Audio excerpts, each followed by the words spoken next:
నారాయణపేట జిల్లా కృష్ణా మండల్ మక్కల్ తాలూక్.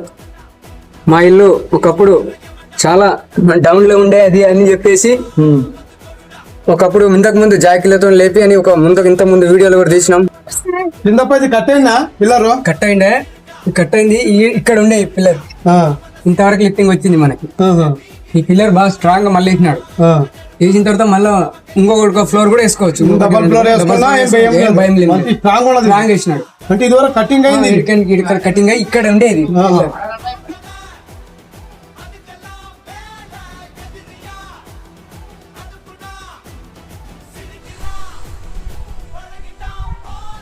ఇల్లు సక్సెస్ అయింది. ఇలాగే ఇంకా కొందరు చేసుకున్నా కూడా పర్వాలేదు, ఏం డేంజర్ లేదు. ఇల్లు ఫస్ట్ చాలా కిందికి ఉండే హైట్ లేసింది. వర్షపు నీరు వస్తుండే, ఇప్పుడు నీరు రావడానికి కూడా అవకాశం లేదు. అందుకని ఎవరైనా చేసుకోవచ్చు. యూకే బిల్డర్స్ వారికి చాలా చాలా ధన్యవాదాలు. చాలా చాలా థ్యాంక్స్. ధన్యవాదాలు.